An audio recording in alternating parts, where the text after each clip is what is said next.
pertemuan keempat di kelas GCG ini, kita akan membahas mengenai direksi dan komisaris di suatu perusahaan ya. Nah, kita harus tahu dulu fungsi dari masing-masing adalah jadi fungsi direksi dan komisaris. Dewan direksi itu berfungsi untuk mengurus perusahaan. Nah, sedangkan komisaris itu berfungsi untuk melakukan pengawasan terhadap si direksi gitu. Nah, nanti di sini ada yang istilahnya adalah komisaris independen. Komisaris independen itu adalah komisaris yang berasal dari luar perusahaan gitu. Nah, si komisaris independen ini berfungsi sebagai kekuatan penyeimbang dalam pengambilan keputusan oleh dewan komisaris. Nah, di mana si direksi dan komisaris itu dipilih oleh pemegang saham dalam RUPS yang mewakili kepentingan para pemegang saham tersebut. Nah, sedangkan nanti kalau komisaris independen itu di luar si pemegang saham gitu loh. Jadi si komisaris independen itu mereka itu seperti menyuarakan dari pemegang saham yang minoritas yang yang kepemilikannya itu kecil gitu. Nah, di sini adalah tugasnya si direksi itu dia kewajibannya adalah penyusunan pedoman ya kan, sedangkan komisaris itu memiliki kewajiban memberikan nasihat dan mengawasi si direksi. Nah, si direksi sama komisaris ini biasanya tuh ada manual gitu, jadi kayak ada buku panduan lah gitu. Nah, tujuan penyusunan si manual ini adalah untuk menjadi referensi utama direksi dan komisaris dalam melaksanakan tugas dan wewenang serta tanggung jawabnya mereka dalam mengelola perusahaan. Terus tujuan dari manual ini juga membangun kemandirian dalam membuat keputusan dan dapat menjalankan tugas serta tanggung jawab masing-masing sesuai harapan pemegang saham dan pemangku kepentingan atau stakeholders. Terus manual ini juga tujuannya adalah menjadi pedoman dalam melaksanakan GCG perusahaan yang baik gitu.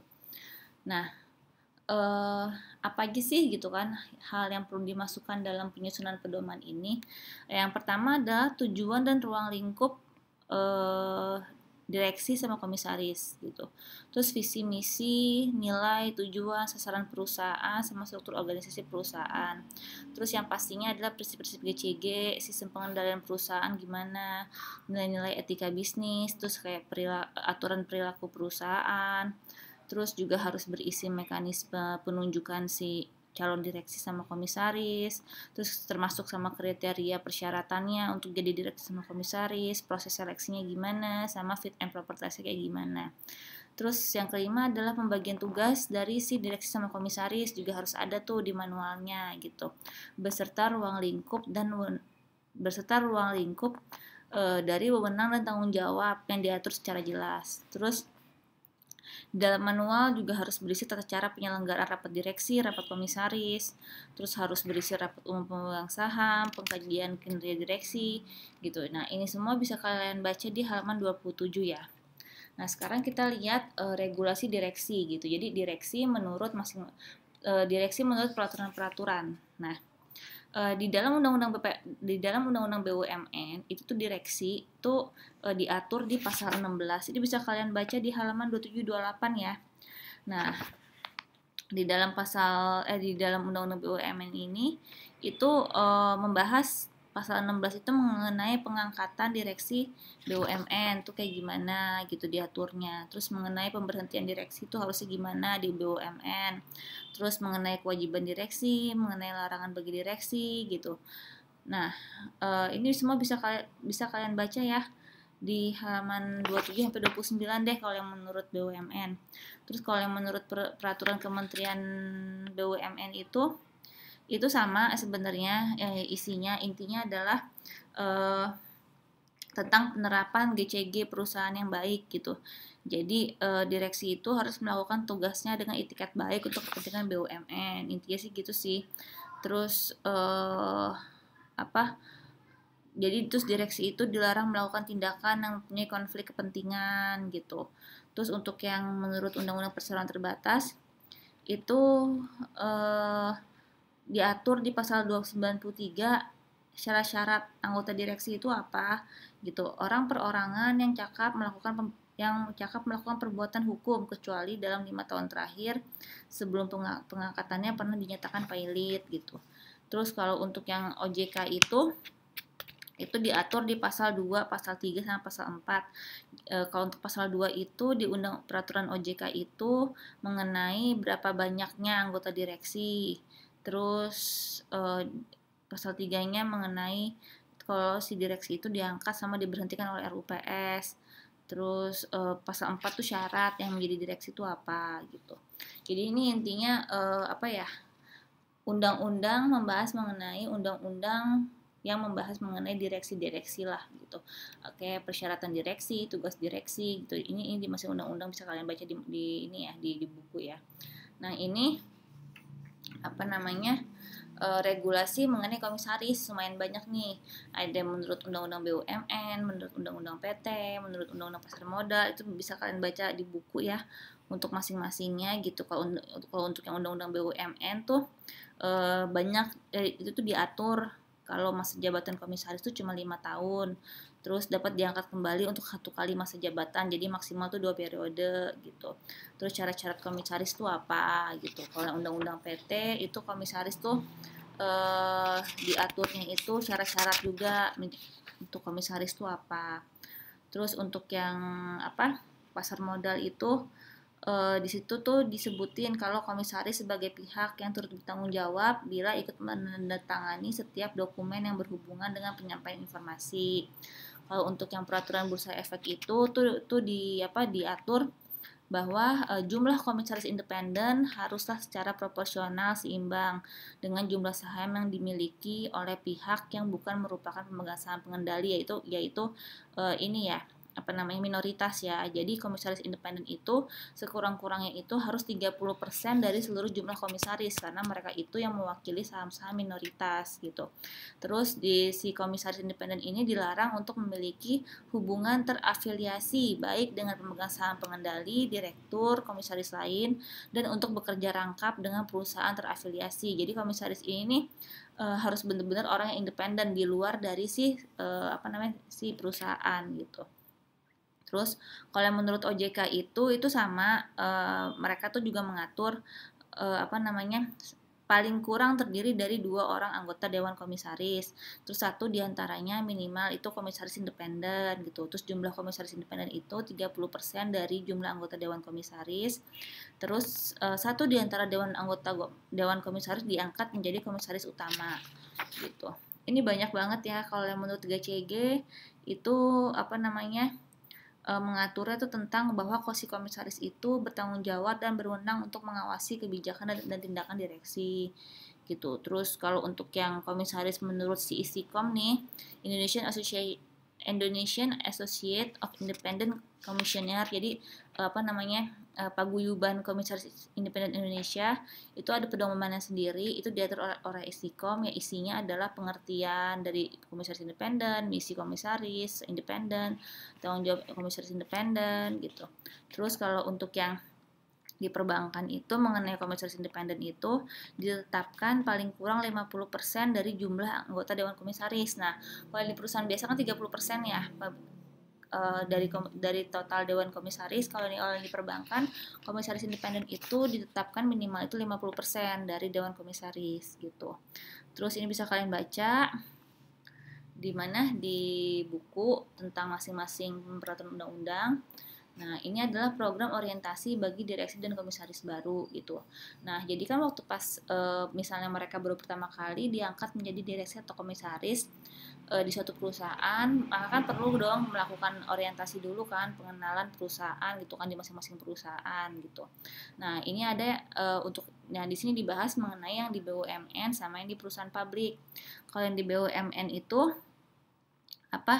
BUMN itu memberikan semacam program orientasi atau kurs pengenalan kepada anggota Dewan Komisaris dan direksi yang baru bergabung gitu. Terus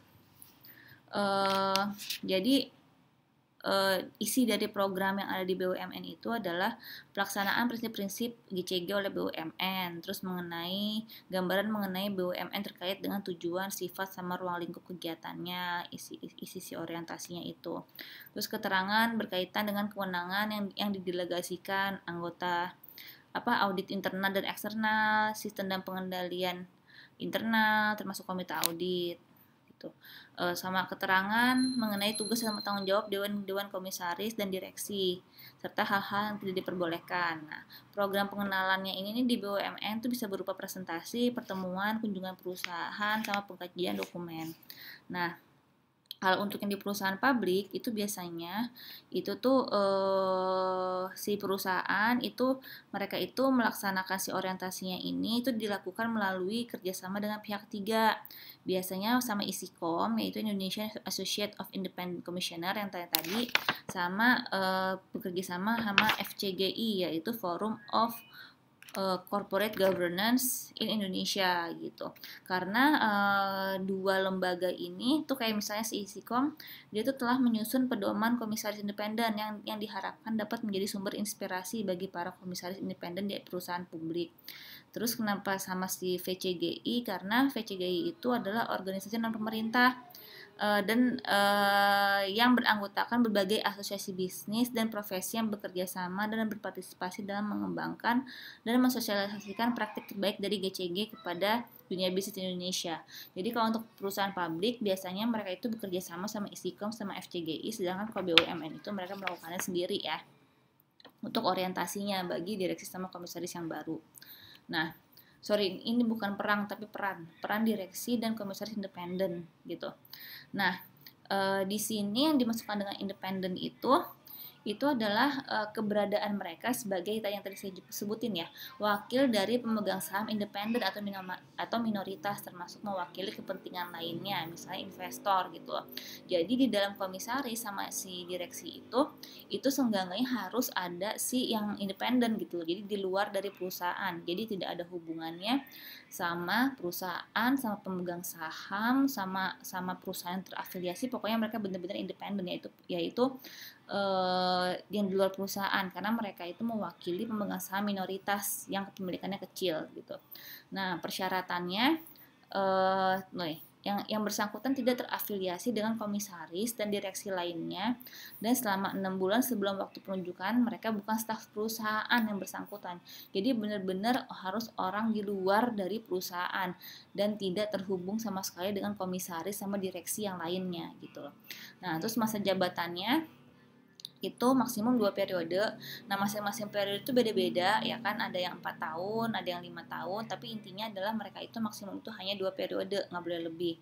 Nah, terus mereka itu tidak boleh merangkap jabatan yang sama di perusahaan lain. Jadi mereka itu nggak boleh sama-sama menjadi komisaris atau direksi independen di perusahaan yang lain gitu loh. Tapi kalau misalnya jabatannya beda nggak apa-apa. Jadi misalnya yang di perusahaan A dia itu komisaris, tapi kalau di perusahaan B komisaris independen itu nggak apa-apa.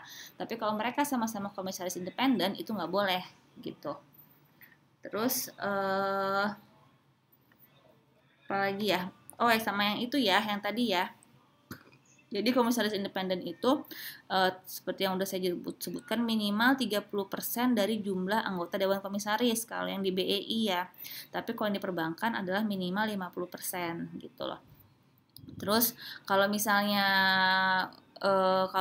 direksi sama komisaris independennya itu terdapat kekosongan jabatan gitu kan ya, maka perusahaan itu harus mengisi kekosongan paling lambat dalam RUPS berikutnya atau dalam waktu 6 bulan sejak kekosongan terjadi gitu. Terus setiap emiten harus memiliki 1 orang yang ditempatkan sebagai direktur independen. Jadi seenggaknya ada 1 orang yang menduduki jabatan komisaris sama direksi independen. Tuh. Terus oh ya, untuk yang untuk kendalanya nih ya dalam implementasi ini, masalahnya adalah banyak perusahaan itu yang mereka itu tuh menjabat sebagai direksi dan komisarisnya itu tuh lebih dari 2 periode, bahkan ada yang sampai 20 tahun gitu loh. Nah, makanya sekarang BI itu nggak boleh kayak gitu lagi gitu.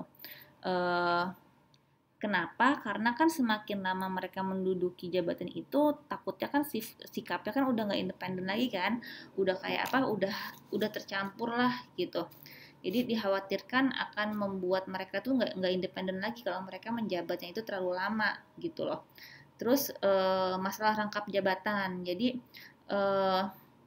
kalau misalnya ada jabatan membuat waktu yang dimiliki sama direktur independen sama komisaris independen itu akan terganggu dan tidak fokus. Jadi kalau misalnya dia itu megang jabatan 2 atau rangkap jabatan, takutnya tuh nggak fokus gitu, karena kan fokusnya kan terpecah kan di 2 perusahaan gitu itu.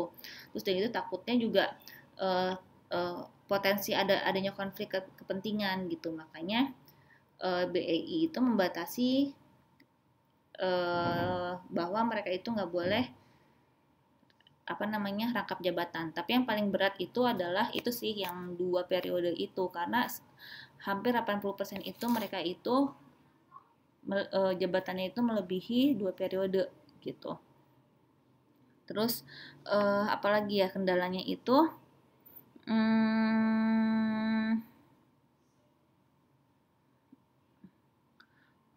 yaitu lemahnya pengawasan yang independen. Jadi intinya adalah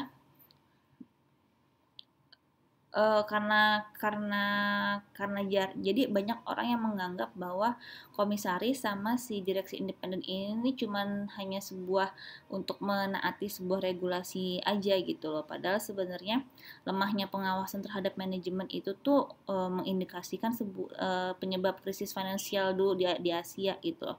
Jadi pemberdayaan komisaris dengan memperkenalkan komisaris independen yang diharapkan menjadi penggerak GCG telah menjadi bagian dari reformasi kehidupan bisnis di Indonesia pasca krisis gitu. Jadi harus ada yang independen supaya lebih lebih objektif, lebih pengawasannya itu lebih baik gitu, baik kepada direksi maupun manajemen perusahaan gitu.